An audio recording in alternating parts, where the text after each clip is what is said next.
Greetings. It is well past midnight, Saturday morning. Yeah. How you doing, chappy? English chappy, as Fred Astaire would call you. Good, but it's freezing in here. Yeah, it's really cold. It's just not warming up in this apartment. It's very chilly. Anyway, I'm excited. Because of the old deck. Yeah, we found our very first tarot deck that John contacted me through. Hey, that's a nice thing to think back on tonight, isn't it? Yes, it is. I guess that's why I love finding, like, I knew where the deck was. It was in one of our, we have all these baskets of crystals, and it was in one of the crystal baskets. And we found a bunch of crystals that we haven't worked with in a while. So we're going to be taking them all out tomorrow, and along with our very first tarot deck, which was the Gilded Tarot, and that deck really resonated with me. I chose my first tarot deck very carefully back in 2012, and I studied and with Susanna Budapest, who is my godmother from Hungary, and she's still kicking, man. Oh, she's still doing really great. This woman is such a priestess. Unbelievable. And so if you're going to learn from, it helped that I was Hungarian, but, and I felt a real kinship with her, but what a great teacher and what a great priestess. And what a history she has, Susanna. Yeah. What a very interesting life. And with ties to the Beatles, but we won't even go into that. I didn't find that out until much later from John. Susanna Budapest and him crossed paths back in the day at the Ed Sullivan Theater. My tarot priestess teacher, yes. So anyway, found this deck, and we haven't worked with this deck in less than a year, but more than 6 months, whatever, months, I guess. So we're going to do a really groovy Saturday morning reading with our original tarot deck, and take a look at some crystals that we haven't looked at in a while. It's like, so it's just so many hours in a day for this mysticism crap. You gotta be kidding me. Why? You live this, that's your life. I know it is.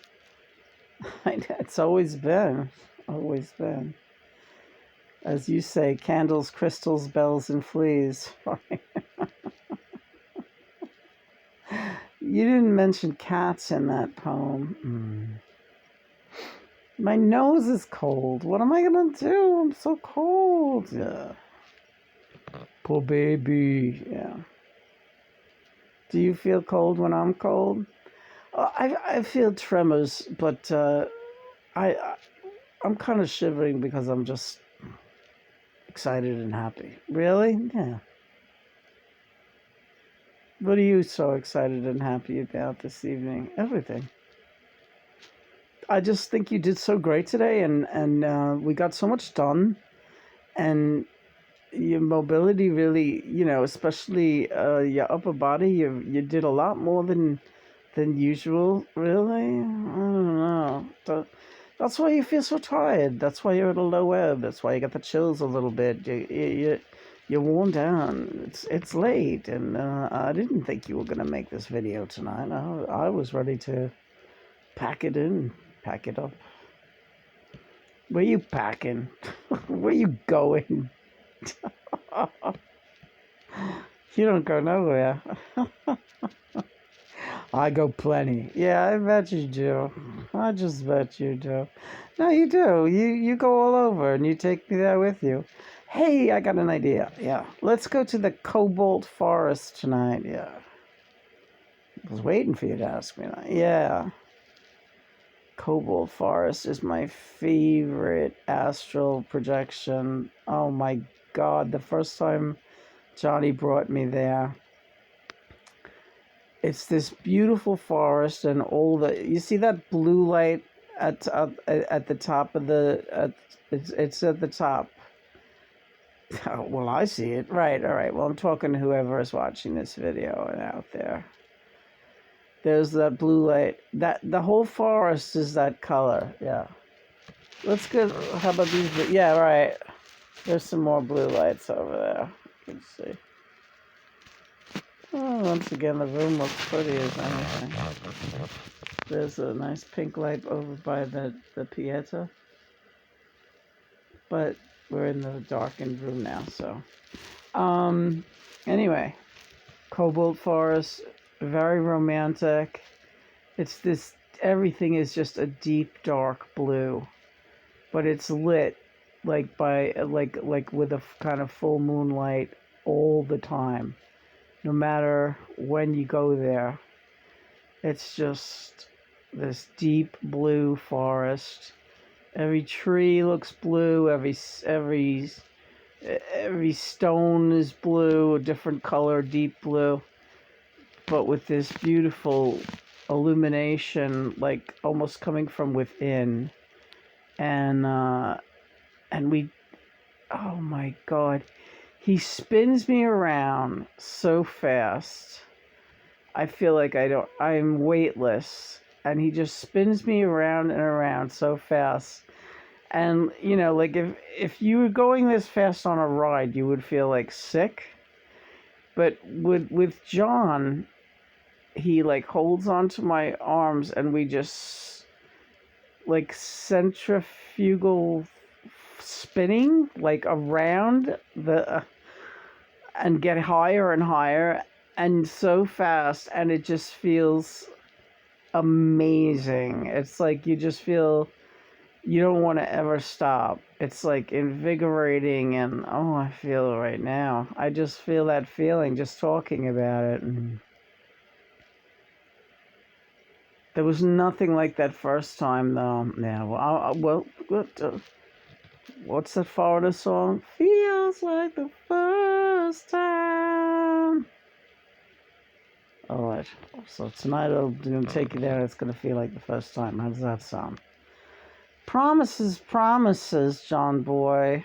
What? Don't worry, I got this. All right, all right. You're on. Cobalt Forest. Cobalt Forest. I'll meet you there at 3. I can't keep track of what time it is. You just get me there and I'll be fine. Okay. Pack a lunch. I'm not packing shit. This is a difficult woman right here. Yeah. Who are you talking to? The boss says I can't. The boss says crazy girl. You know, I bet we could fall asleep, go into a real good astral state by listening to some Eckhart Tolle. Yeah, we could do that. Or we could just put on that, some kind of ambient noise, maybe. I haven't found anything lately that I'm really thrilled with. As far as, I do better meditating or astrally projecting in the quiet of the room. Yeah. I think it's the nature of the soul progression. You don't need any tools. You're doing everything pretty. You're pretty self-sufficient. You as far as being able to get into a zone. You mean? Yeah. Oh yeah. Uh, I'll say definitely. I notice a difference. Your mind has quieted considerably over the last couple of years, especially. I mean, you still have your issues of overthinking sometimes, but it's nowhere the way it used to be. Nowhere. Go ahead, say what you used to say about my mind when you first started connecting with me. You could say it. What did you say about my mind when you first started? I said her mind raced around like a rat in a tiny cage. What needs to take a good shit? Right. Terrible thing to say. It's a terrible analogy, but he would be like, I could hear him thinking, and he would be like, "Oh, my poor baby, please, please, please let me heal her." I mean, and I would be like, "Oh, stop, don't feel sorry for me, I'm fine." And he's like always praying over me, like, "Oh, my poor baby." And it really started feeling sorry for myself after a while. I didn't realize I was in such a bad way, but I was really a bad anxiety, post-traumatic stress disorder from so many different things, not any one thing. My whole life had just been trauma, and I never even faced up to it. Always told myself that, oh, I'm not going to complain. A lot of people have a lot worse. I'll tell you though, it's still true. A lot of people do have a lot worse. Everybody's in trouble down here. Yeah. Everybody's in trouble. Everybody needs help and prayer and healing. Mm-hmm. So it's already the weekend again. What, Johnny? Oh, I love you so. I love you too, Bobby. You're my guy. Yeah. I'm your guy. So we're still doing Matthew Sweet. He's still on the healing altar. We started last weekend, and we've kept him on there. And he's still there until further notice. I hope he's all right. John said this is important. We keep Matthew on the altar until further notice. And also we're conducting a general distant energy healing tomorrow. First, we'll be bringing you a tarot card reading, like we said, and some crystal healing. And then we are going to be conducting, probably around 1 p.m., I think, a distant energy intuitive healing. So you can put your intent on that healing now, whatever your issues or your physical, spiritual, emotional state is that needs healing, and we will be offering that tomorrow. All you have to do is put your intent, I want to be healed. We do it in tandem with the God and the Mother energy, and it is quite potent. I'm actually feeling waves of it coming over me now. Yeah, because she needs to lay on that altar tomorrow. Yeah, and I will. I will. No problem there. I'll lay on that altar, man. You watch me.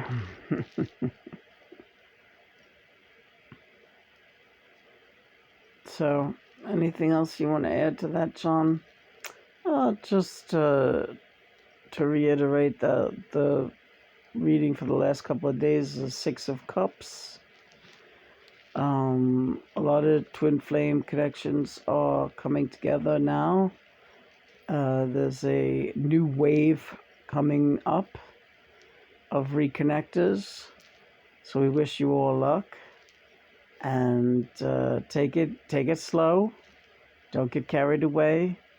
Stay sober, stay clear, and good luck. Right? Yes.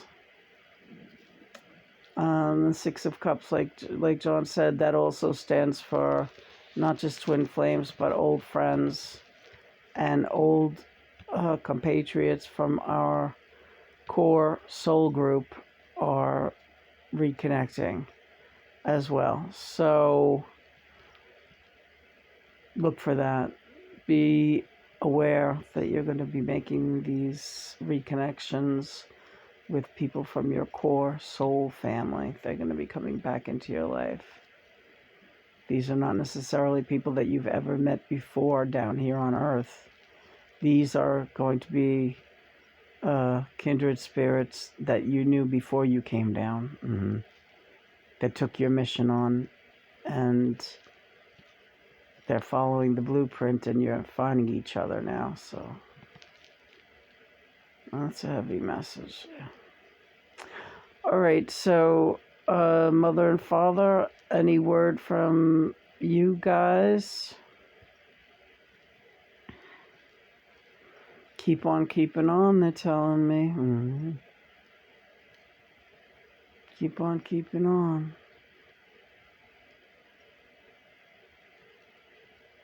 We love you, Mother and Father. Please help us, continue to help us, to help ourselves, so that we may continue to serve you in the best possible way, for the greater good, the highest good of all, for universal peace, love, compassion, understanding. God and Mother are happiest when we serve them by helping each other to get home. Amen. Johnny boy, let's go, baby.